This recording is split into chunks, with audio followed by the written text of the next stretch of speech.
demora um tempo para reconhecer que a relação acabou, né? Ou que somos maltratados. Esse reconhecimento mexe muito com o nosso ser, com nossos planos, com a nossa rotina, nossos projetos, sonhos, com a nossa família. É difícil reconhecer que fracassamos nesse projeto, leva muito tempo para a gente conseguir se separar e muito mais tempo para a gente voltar a amar. Mas então por que a gente insiste tanto? Por que nós não terminamos com esse sofrimento? É claro que é muito triste desistir de um amor, né? Dá uma sensação muito amarga, muito ruim de fracasso.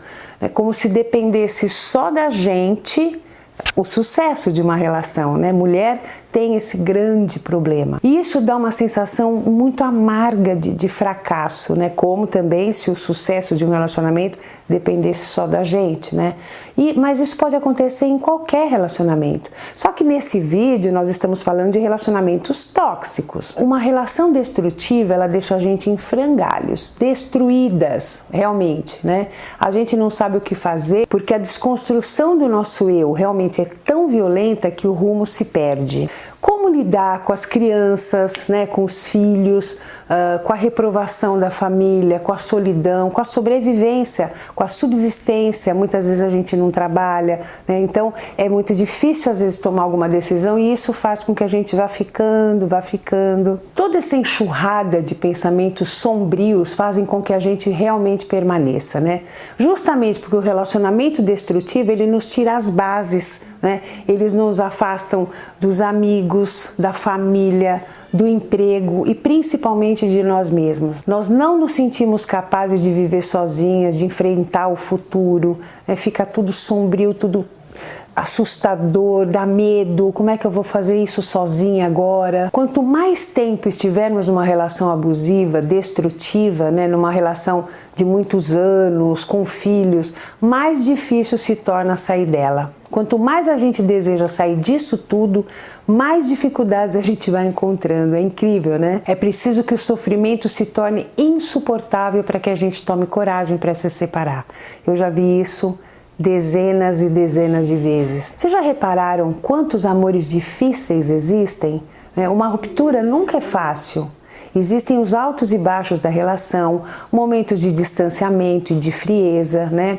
E aí também tem momentos de reaproximação, de carinho. É uma gangorra emocional. Uma hora você tá lá em cima, uma hora você tá lá embaixo, né? Às vezes os parceiros são gentis uns com os outros, né? Outras vezes são irônicos, humilham.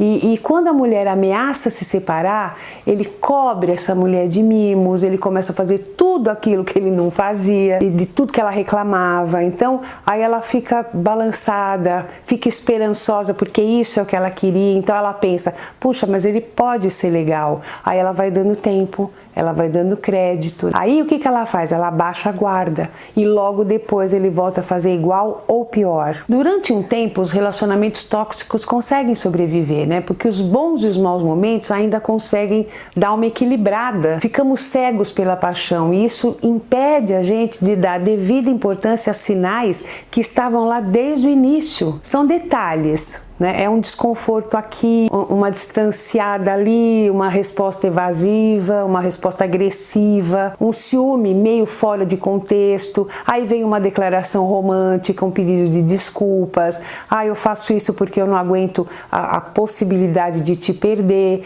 e aí a mulher vai se sentindo amada, ela tá incomodada, mas ela tá se acostumando com aquela coisa ruim. Uma declaração romântica e super tocante do quanto ele quer morrer de trabalhar para dar tudo para você, que você merece, que você não precisa trabalhar, né? Aí ele alterna com um sumiço ali, outro lá, né? Uma bateria de celular que acaba, ele sai com os amigos e não volta, aí quebrou o carro, aquelas desculpas, reações agressivas, tipo assim, você é da polícia, caso você vá perguntar por que ele demorou, onde que ele estava, né? Tudo isso pode acontecer e acontece. E quando você fica arrasada, aí que vem o carinho, o pedido de desculpas, o presente, o sexo caprichado. Então veja, o desrespeito machuca muito, né? Você não aguenta, e aí vem o carinho, que aí esquenta o coração. Ele joga, o relacionamento abusivo, o relacionamento tóxico, joga com essas duas com esses dois lados da balança. Ele te joga no chão, aí ele te puxa para cima e vai alternando. E a mulher não sabe para onde ir.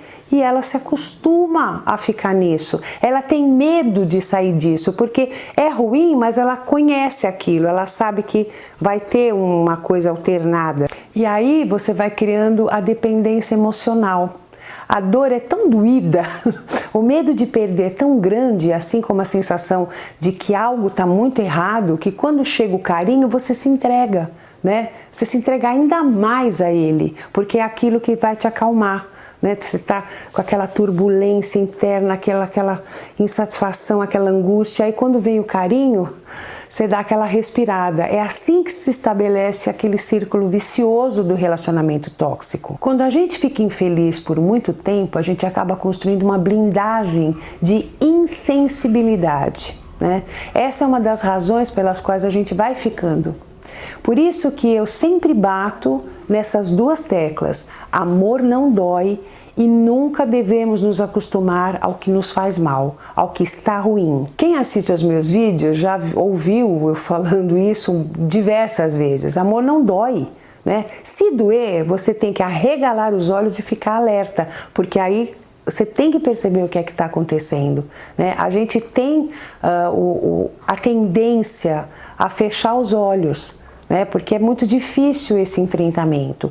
A gente encara como um fracasso, a gente encara com muito medo do futuro, muito medo de ficar sozinha. Quem promove a destrutividade no relacionamento geralmente possui necessidade de controle sobre o outro, né? Necessidade de ser idolatrado e tem dificuldade de demonstrar amor, cuidado, acolhimento. Por isso que eles buscam nas vítimas personalidades opostas a essas, né? Pessoas com personalidades dependentes afetivamente. Eles vão buscar pessoas dependentes afetivamente, emocionalmente, que possuem facilidade em dar amor, acolhimento, pessoas que colocam sempre o outro como prioridade, que fazem de tudo pela felicidade e bem-estar do outro e se esquecem de si mesmas.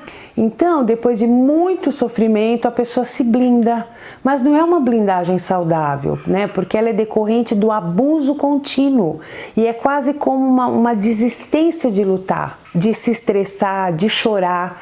Aí a dor não atinge mais, porque a pessoa já não existe mais. Esse é o perigo, gente. Fiquem atentas a isso, né? A pessoa vai desaparecendo. A pessoa precisa tomar consciência de que a sua vida tá rodando aí de um jeito injusto. E essa blindagem, esse esgotamento acabam impedindo uma ação, né? As mulheres têm a tendência de ir até o final, né? Chegar até o ponto do insuportável, porque ela se sente culpada numa separação, como se ela tivesse falhado, como se não tivesse lutado o suficiente, não tivesse tido a paciência necessária para que o relacionamento desse certo. Nós somos educadas assim, como se o sucesso dependesse da mulher, da compreensão da mulher, né? Quantas vezes a gente ouve a mulher faz o homem? Imagina que mulher faz o homem, gente. Só se for a mãe que fez o filho, né? Porque uma companheira não vai fazer nada, ela tem que fazer por ela. Você não pode se comprometer pelo outro, fazer o outro mudar, isso não acontece, é muito raro. Sempre insistimos em acreditar que ainda é possível se reconectar ao parceiro ou à parceira, que ainda é possível superar todas as mágoas, enterrar o passado e recomeçar, né? Acreditar que o parceiro ou a parceira vão cair em si e parar de fazer maldades, vão parar de trair, né? E vão reconhecer que ainda existe amor. Toda essa força que se faz para acreditar em tudo isso revela uma necessidade de continuar se enganando, né? Porque tem medo da vida, tem medo de enfrentar o parceiro e de enfrentar as dificuldades que certamente virão, não tem como não vir, né? Elas vêm realmente, porque bem ou mal existe uma certa segurança mesmo nos relacionamentos tóxicos. E também insistimos em relacionamentos ruins porque é muito difícil admitir que a gente se enganou, né? É muito ruim perceber que fomos usados ou para aceitar que fomos enganados e que podemos ter enganado também. Admitir que a gente se iludiu, que fizemos vista grossa para muitas coisas, para muitas atitudes, que passamos por cima dos nossos sentimentos e da nossa percepção, né? Para viver um sonho projetado no outro. aquela sensação de que a gente podia ter feito diferente muito antes, que não precisava ter passado por tudo isso, ter sofrido tudo isso, mas a gente não teve coragem, né? Mas o primeiro passo também é se perdoar. O importante é tomar uma atitude, né? Quando tem filhos na história, fica pior ainda, porque o parceiro, a parceira podem te maltratar, te tratar com hostilidade, acabar com a tua autoestima e ainda assim serem pais ou mães maravilhosos, né? Também, quanto que a gente já não viu isso? O homem é um marido terrível, ou a mulher é uma esposa terrível, mas são bons pais para os filhos que eles têm, né? E aí isso vai complicando, porque tem um peso muito grande. Na separação ou no divórcio, você não se separa só do seu parceiro ou parceira, você se separa de toda uma família, né? De toda uma rede de amigos, e que muitos você gosta muito, né? Então é doloroso, claro que é doloroso. Por isso vamos ficando, por isso vamos permanecendo. Então é preciso estar muito autoconfiante para acreditar que a gente pode construir uma rede social fora do casamento. E quem sobrevive a um relacionamento tóxico ou abusivo tem tudo menos autoconfiança. Esse é o problema. A autoconfiança zera. Se durante toda a vida você entrou e saiu de relacionamentos ruins, dolorosos, conflituosos, né? Busque ajuda, procure uma terapia, isso é imprescindível, né? Porque a terapia vai te ajudar a entender o que você sempre encontra, né? Ou por que você só se envolve em relacionamentos tóxicos. É muito importante você perceber para não repetir sempre o mesmo padrão. Existem sofrimentos por amor que não são normais, não são naturais. Relacionamentos começam e terminam e causam dor, mas quando se encontra homens e mulheres que não sabem amar, né, que fingem que amam, o sofrimento é bem diferente, porque ele provém de uma relação doentia, né, doentia, com pessoas que não têm empatia, não têm remorso e tentam a todo custo destruir quem eles amam, né? Portanto, gente, procurem não insistir no que está ruim, não esperar que quem te machuca mude, né? Mude você. Saia do ciclo da violência emocional, da dependência emocional, da violência física, patrimonial. Fuja das violências todas. Afinal, se é isso que você recebe em troca do amor que você dá, algo está tremendamente errado. Você não concorda? Gente,